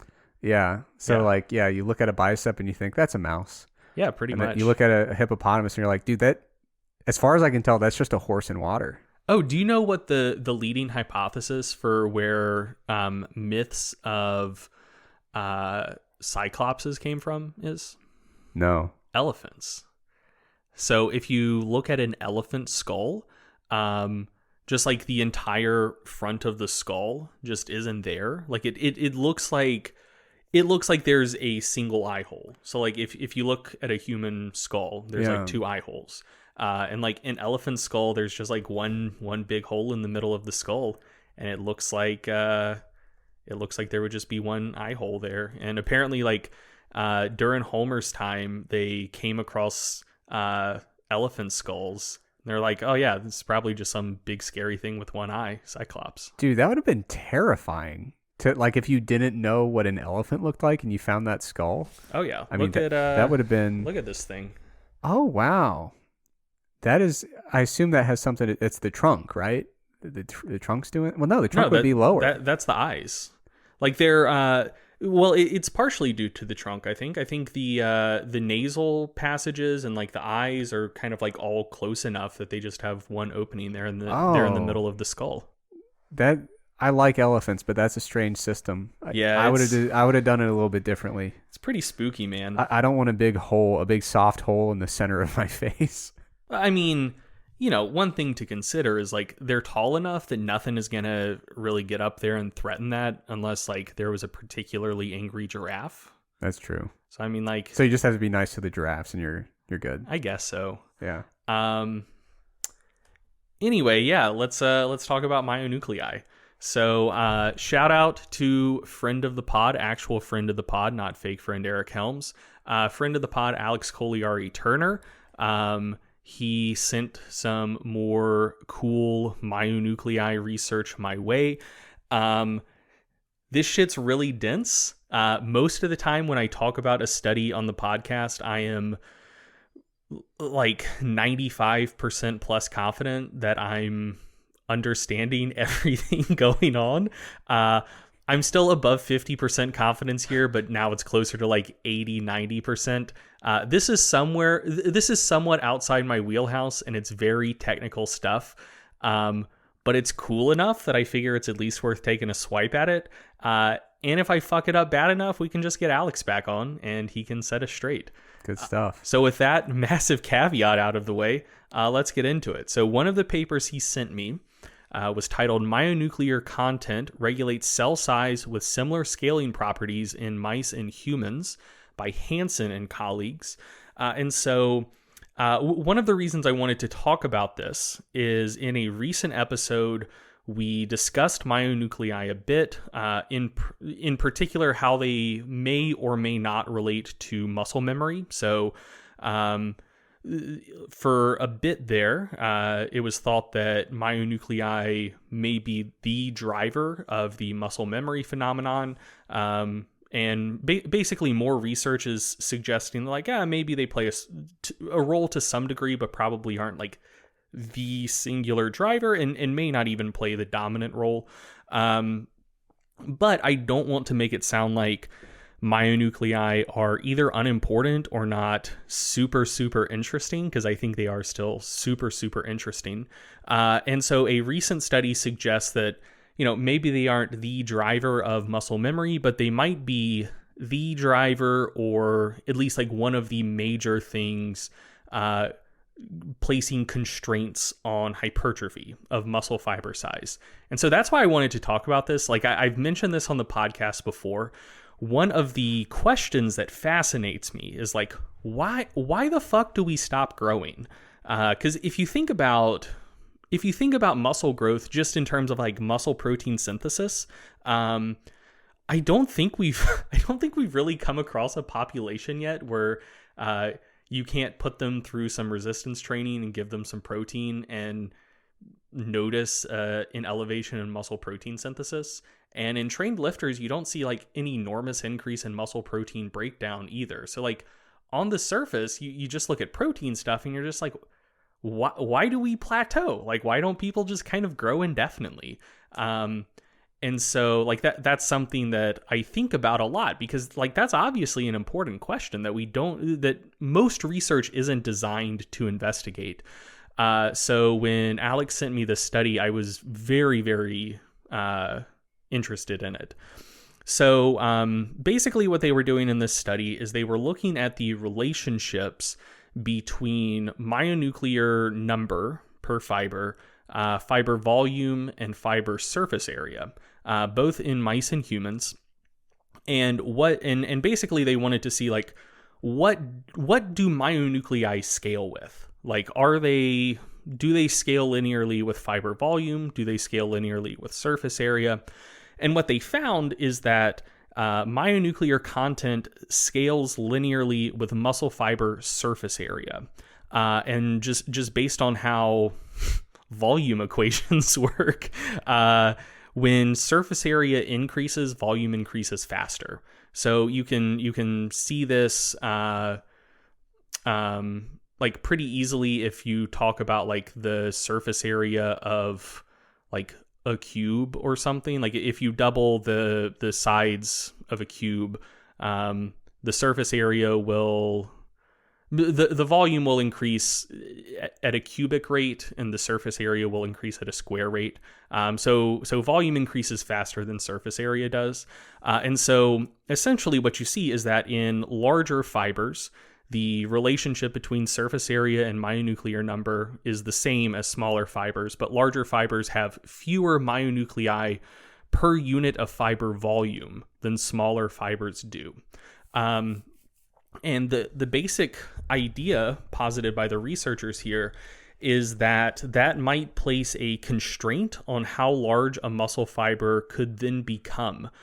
Stated conversely, we've talked about before the idea of a myonuclear domain limit. Basically, there is a maximum volume of cytoplasm that each myonucleus can, like, quote unquote oversee. And so if the amount of volume per myonuclei inherently increases as fibers get larger, because the myonuclei are scaling with surface area, just by virtue of that relationship existing and hypertrophy occurring as fibers get larger, you will run into your myonuclear domain limit. And then in order to keep growing, you would basically have to break the relationship between myonuclear number and fiber surface area. Like you would need to have more myonuclei per unit of surface area for volume to continue increasing. And since this seems to be a fairly fixed relationship in at least two different species across a pretty wide array of fiber sizes, who knows, maybe that isn't possible, and maybe this is something that does place that upward constraint on how large fibers can be, and therefore the limits of hypertrophy. So in previous discussions of myonuclear domain limit, the focus was more on, like, quote unquote normal hypertrophy. So, like, could fibers or like how fibers grow, and like whether or not people needed to accrue more myonuclei in order for fibers to keep growing. Basically, this takes things a step further and posits that myonuclear domains inherently grow as fibers grow, and that fibers might reach a point where they simply can't grow without exceeding the myonuclear domain limit because myonuclear content is constrained by surface area. It's worth noting that myonuclear domain limits have been exceeded in the past in some experimental models. So a common example people might bring up is myostatin mutants. So, like, mice that are genetically engineered to not produce myostatin, they get super, super big, and they have larger myonuclear domains. So, like, fiber volume increases disproportionate to myonuclear number. But another thing we see in those mice is that their muscles tend to be somewhat dysfunctional. So they're less strong per unit of size than mice who aren't myostatin knockout mice. So, like, you know, maybe we can exceed so-called myonuclear domain limits, but there might be some functional limitations that come along with that. And, you know, it might only be possible in like fucked up breeds of mice that are genetically engineered to have a specific, like, myostatin mutation. It doesn't just have to be genetic engineering. I guess it's worth noting. So, like, some whippets called bully whippets, like a breed of dog, are also myostatin mutants. And Belgian blue bulls, just Belgian blue cattle are, like, have been bred to be myostatin mutants. I met some of those in Belgium a couple years ago. Yeah, how cool was that to see them in person? You know, so it was cool on a couple levels. One, they were very chill. Like, I saw them, Thomas, the guy that we were traveling Belgium with, I was like, Thomas, are those Belgian blues? And he was like, oh yeah, like that is the dominant breed of cattle here. Like, I thought that it was just like kind of a thing that was maybe like kind of a novelty, but I think that's like the majority of Belgian beef production, which surprised me. And actually, they're a very good animal for that because one, their meat is very lean, so they have less fat on them than other like cattle breeds. Because they're shredded. They're not just big. Like, yeah, they're fucking shredded. They're huge and shredded. Yeah, and their feed efficiency is pretty high because they're myostatin mutants. Like for every unit of feed you feed them, they put on a pretty large proportion of muscle in response to that. So anyway, like it makes sense, but like it just kind of surprised me. I thought that they were just kind of a novelty animal. So anyway, I was like, oh shit, stop the car. I want to go say hey to the cows. And they just like came up to the fence. They were super gentle. Like they let me pet them. I fed them some grass. And they were like, they are so freaky in person. Yeah. They're so jacked and also so gentle. But the other thing that surprised me is like, I had only seen pictures of them on the internet, and like, I saw how muscular they were. And in my head, I was mapping that onto like an Angus steer. Cause like there were cattle farms where I grew up, and I'm used to seeing Angus cattle because like that's what's raised for beef in the US for the most part. Yeah. And like Angus cattle are fucking huge. They're enormous. Like their stature. Yeah. Like they're tall and they're super wide. Yeah. But like very tall, just massive creatures. And I just assumed that Belgian blues would be like the skeletons would be comparable to Angus cattle. They were actually like kind of small. Like they were short, they were very stocky, very muscular. But I was like kind of surprised at how little they are. And I think that's just because American cattle are so big. Yeah. But anyway, that was a very cool experience. Anyway, myonuclear mutant or myostatin mutants have some weird stuff with myonuclei that probably doesn't apply to creatures that don't have myostatin deficiencies. But speaking of other genetically engineered critters, there was another study that Alex sent me by Kramer and colleagues titled Nuclear Numbers in Syncytial Muscle Fibers Promote Size but Limit the Development of Larger Myonuclear Domains. And so essentially what they did in this study is they genetically engineered some mice to mess with a protein that affects myonuclear fusion. So basically like when satellite cells differentiated, they would have a harder time fusing to the muscle fibers to limit myonuclear number in these mutant mice. And they basically wanted to see what effect that would have. So to quote from the abstract, I think this lays it out pretty well. Here we directly explore the assumed causal relationship between multinucleation and establishment of normal size through titration of myonuclear numbers during mouse neonatal development. 3 independent mouse models where myonuclear numbers were reduced by 75, 55, or 25% led to the discovery that myonuclei possess a reserve capacity to support larger functional cytoplasmic volumes in developing myofibers. Surprisingly, the results revealed an inverse relationship between nuclei numbers and reserve capacity. We propose that as myonuclear numbers increase, the range of transcriptional return on a per-nuclear basis in myofibers diminishes, which accounts for both the absolute reliance developing myofibers have on nuclear accrual to establish size and the limits of adaptability in adult skeletal muscle. So basically, they found that fibers with the reduced myonuclear content were smaller than fibers that were where myonuclei could fuse normally. But they found that the fibers with fewer myonuclei could support larger myonuclear domains. So, you know, if there was a 55% reduction in myonuclei, that wouldn't lead to a 55% reduction in fiber size. It might only be like a 20% reduction or something like that. But conversely, as fibers got larger, the ability of each fiber to support larger myonuclear domains decreased. So basically, there seems to be an inverse relationship between fiber size and the myonuclear domains that can be supported, like per nucleus. And so like this raises a question of like, why is that? The first thing that came to mind for me is it might just be a diffusion problem. So essentially, if you have a muscle fiber that is smaller in cross-sectional area, like the myonuclei are largely located near the surface of the muscle fiber. And so if you have a muscle fiber of smaller cross-sectional area or like smaller diameter, the middle of that muscle fiber is closer to each myonucleus. Like there's just a shorter diffusion distance.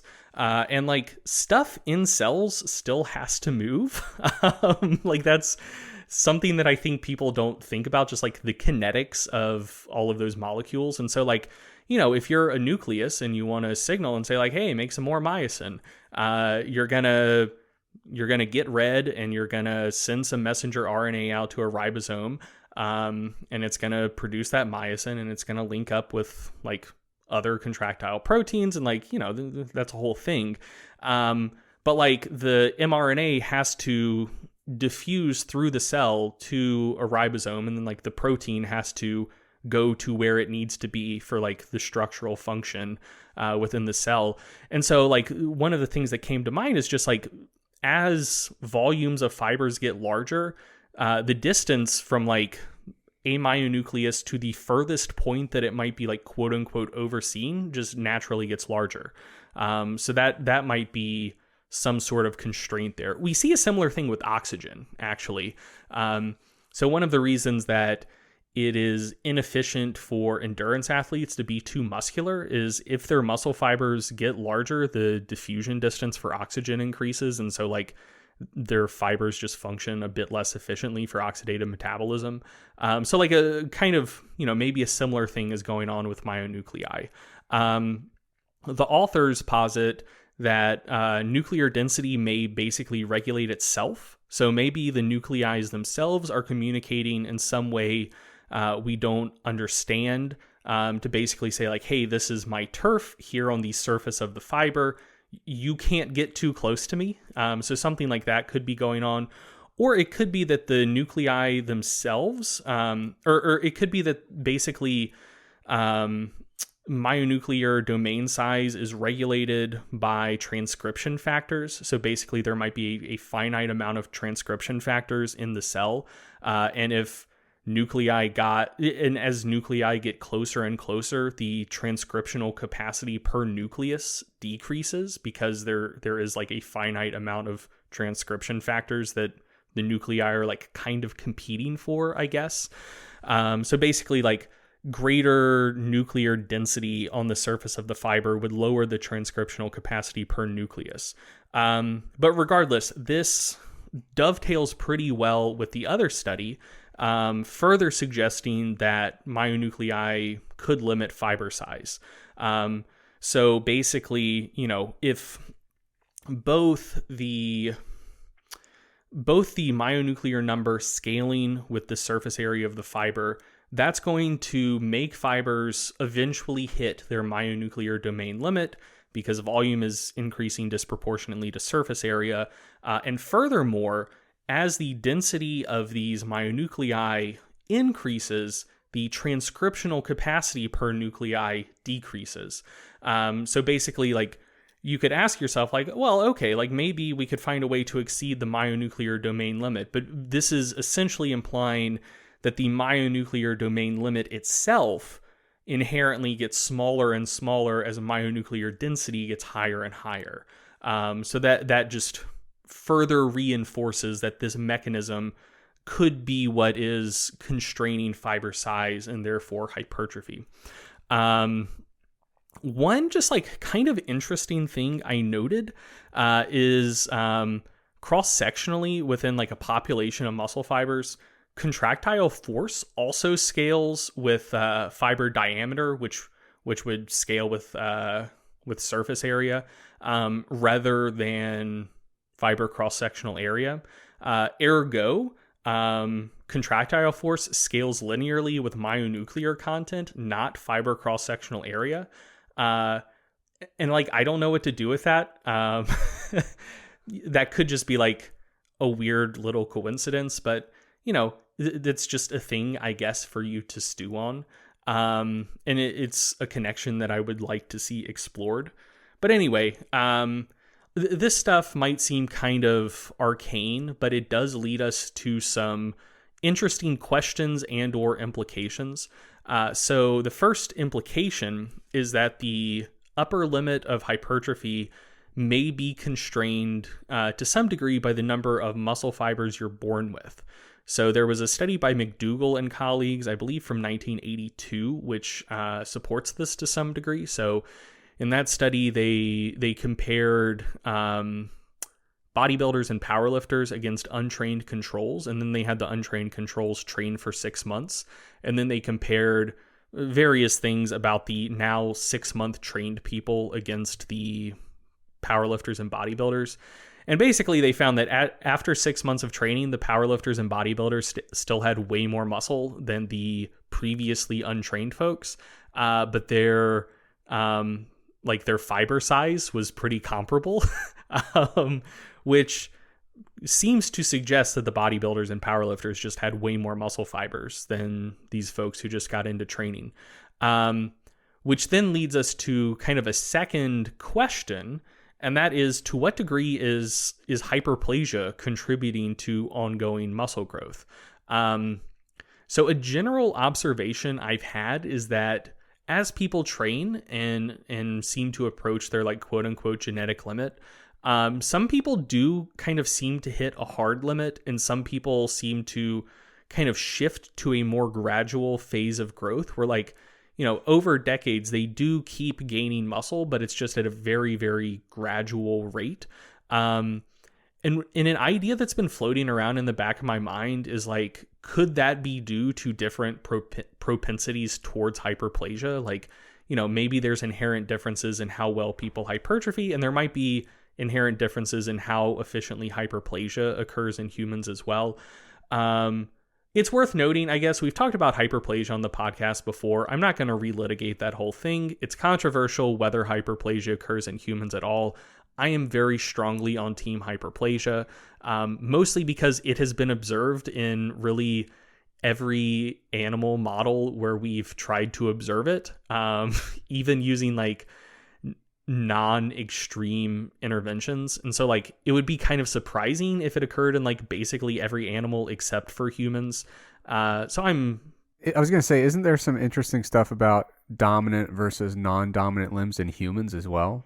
Yeah, so your non-dominant side, tibialis anterior, probably gets more just general work on a day-to-day basis, because that's like what your stance leg would be when you're doing stuff with your dominant leg. And when people, so there was a study where like people died and they cut out their tibialis anteriors and compared fiber numbers between the dominant and non-dominant side. And the non-dominant leg tibialis anterior had about 11% more muscle fibers than the dominant side did. And so like that's theorized to be like just as a result, like hyperplasia resulting from day-to-day activities. One would assume that if hyperplasia were to occur, it would probably occur to a greater degree from resistance training than just like walking, I guess. Yeah. So yeah, there's some indirect evidence in humans as well. So anyway, we're nowhere close to knowing the intricacies of hyperplasia in human models. But this whole line of research just makes me wonder about it more. So if myonuclear content and myonuclear domain limits are basically placing a hard cap on how large each fiber can be, theoretically, one would then assume that like folks could grow up to that limit, and then if hyperplasia doesn't occur, like growth is done, capiche, it's over. So like, because people do seem to keep growing over time, a lot of people, even though very gradually, my thinking is that very gradual but continued rate of growth may be due to hyperplasia more so than hypertrophy. But obviously we would need more research to tease that out. A third implication of this line of research is we could now work out the theoretical upper limit of muscle fiber cross-sectional area. We have the information to do that now. under the assumption that the myonuclear domain limits are actually hard limits. Like basically, if we know surface areas, volumes, and myonuclear domain limits, you could then be able to compute the maximal per fiber cross-sectional area. I could do that. I didn't, because I was outlining this last night, and it is currently Christmas week, and I had more important things to do. But if someone wants to work that out, all of the pieces are in play that we could now figure that out, which I think is pretty cool.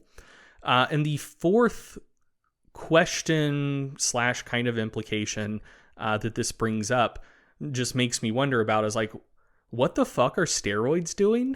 And like exogenous anabolics. So are they are they allowing maybe for larger myonuclear domains by enhancing the transcriptional capacity of each myonucleus? That's a possibility. Are they maybe allowing for a disproportionate increase in myonuclei per unit of fiber surface area? That's a possibility. Some research by Kadi, Kadi, shows that exogenous testosterone does increase rates of myonuclear accretion. So like that's a possibility. Do they maybe promote hyperplasia? That is another possibility. Or is it multiple of those options, all of the above? Who's to say? But yeah, I mean, basically if we now have a mathematical relationship that describes how large fibers should be able to get, well, I mean, I guess another possibility is like maybe there is some sub-constraint and most people never reach that theoretical upper limit of fiber size, and maybe that's all steroids are doing. Like they're helping people reach that theoretical limit. If someone were to take the information in these studies and work out what that theoretical limit of fiber size is, let me know. So the largest fibers I've seen reported in the literature in humans are like, God, I don't know units. I think it's somewhere in the neighborhood of like 10 to 12,000 square micrometers. So you could work that out. If the number's like 25,000 or something like that, it's like, oh, okay, now I know what steroids are doing. Humans training drug-free just aren't approaching that theoretical limit in the first place. But anyway, I don't know. That's just another thing to ponder and consider. But overall, I think this is a very, very interesting and very cool line of research. Because yeah, like up to this point, to my mind, we didn't have a super clear candidate for what might be placing upward constraints on fiber size and hypertrophy. And this seems to be a really, really strong candidate that I thought was super, super cool. And since I've recently cast aspersions on the possibility that myonuclei are like a driver of muscle memory, just wanted to bring up another phenomenon that they could be contributing to, because I do think myonuclei are fascinating, and that's still an area of research that's very, very much worth watching. So I remember, I believe the year was 2018, and you and I were having a discussion, and you said, you know what we ought to do, Eric? We ought to write an article about what ultimately constrains muscle growth. And we didn't. And I was a little nervous that you were going to say, okay, let's go ahead and do it now. Because up until about 20 minutes ago, I don't know what the hell we would have written. Well, so I was thinking we could not like confidently say this is what it is, but basically throw out like, here are some possibilities based on some things that are kicking around. So I was previously thinking myonuclei before. I wasn't thinking like, this discordance between surface areas and volumes. I was thinking more along the lines of like, maybe you just reach a point where you can't fuse more myonuclei, you hit your myonuclear domain limit, like maybe that's what's constraining things. Another thing I had in mind is is my buddy Francis Hallway. His idea of like muscle to bone ratios potentially constraining things. Like, we know that there is a pretty fair amount of crosstalk between muscle tissue and bone tissue, and that they can like mutually regulate the metabolism within each other to some degree.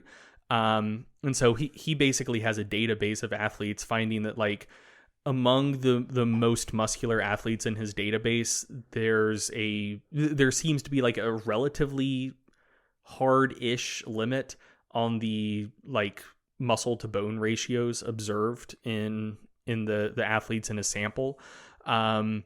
So I thought that might be worth chatting about. And honestly, that's another thing I'd love to see more research on. Like, crosstalk between muscle and bone, I think, is super important. Bone is an endocrine organ to a degree that I think a lot of people don't appreciate. And I think it's like super slept on for muscle metabolism. I'm not positing that it's like a panacea or anything, but it's an area where I would like to see more research, like with a resistance training focus.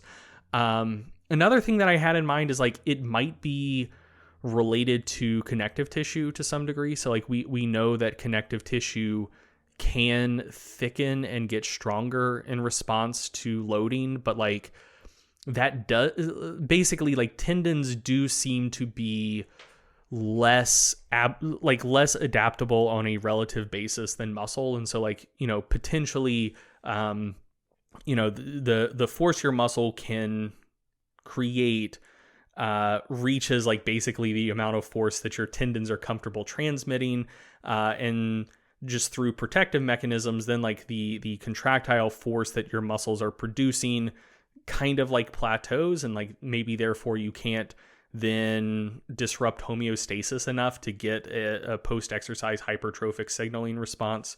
So those were the three ideas I had kicking around in my head that, again, not claiming to know for sure that any of those things were the things that limited hypertrophy, but just based on like indirect shit like that. Those are the types of things where it might be interesting to talk about and discuss mechanisms a little bit. And, like people in a college dorm room, like instead of talking about like, what's the meaning of life, man? And like no one knowing the answer, it's like, what constrains muscle growth, man?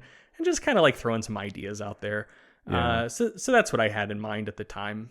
But this is obviously another very strong candidate that now has more experimental evidence supporting it than any of those other three options I just threw out there. Yeah. So do you feel like you're closer to opening up a document and beginning that article someday? No. Good, because I want to do it. It seems like the myonuclei stuff, there are 3 or 4 research groups out there that are doing a pretty fair amount of like very, very cool shit in the area right now. I don't know, man. I'm hoping some of that will pan out to give us some clearer answers. Yeah, let them figure it out before we start writing about it. Yeah. And I mean, ultimately, like that basic rundown that I just gave you, that would have been the article, but it would have been like 8 to 10 times longer with a lot more citations. Yeah. But like those were the ideas. Now the audience knows those ideas. Yeah. I mean, in the time since we had that discussion, we decided to try this whole audio format, and that's made it a lot easier to get some ideas out there without writing, thousands upon thousands of words. Mm-hmm. So did we settle on a topic to play us out? I think the best thing to do, because this is going to be our last episode of 2020. It is just to thank the audience. Yeah. So, being very transparent for a moment, when everything started kicking off in February and March, we were legitimately scared about how this year might go. With gyms closing, would people still be consuming lifting content about a hobby that a lot of them would be unable to engage in, at least for a time? With people getting laid off and like salaries getting cut back, like we are any of our products you buy are the definition of like discretionary spending. And so, with that getting constrained, like we were afraid that the businesses were going to really, really take a pretty big hit. And honestly, like this year has gone, I mean, obviously not like perfectly, but it's gone way better than we could have hoped for, really. And we owe that to you folks listening. We, I mean, on a very literal basis, without you, we would not have a business. We would wind up sleeping on the streets. So we really, appreciate everyone who's listened to the podcast, who's, used our discount code at Bulk Supplements. That's really kept the lights on. We love you, and we hope that everyone is having a great holiday season. Absolutely. We hope everyone has a great holiday. I echo everything you just said. Stronger by Science community out there came through in a big way this year. And aside from just keeping the business viable and us under roofs, the fireside chat series, one of the reasons that we wanted to have that was, boy, these are some scary, uncertain times. And it'd be nice to just kind of hang out and chat with whoever's out there, so we were hoping that it would be a helpful thing for everyone listening to just like not talk about COVID for 60 to 90 minutes and relax. But honestly, I found it really helpful to just talk to the world and just kind of chill and kind of create a social thing out of it. So even just that, just the audience being there and kind of following along with us throughout the year, it's been huge. It's meant a lot to both of us. Yeah. And you guys also raised a fair bit of money for good causes this year as well. So the two mass sales that we held this year, a portion of proceeds went to food banks for the first one, and it's not American Society for Suicide Prevention. What is it? American Foundation. Yeah. So between those two, I think somewhere in the neighborhood of about $30,000 were raised. So, I mean, that's not like on the scale of like aid that governments can provide, but like that's a good chunk of change going towards really positive things. And you guys were the ones who did that. Absolutely. So thank you so much for your continued support. This is the final episode of the calendar year 2020, but we're going to be back in 2021 better than ever, and I promise we're going to try even harder. Thank you for listening to the Stronger by Science podcast.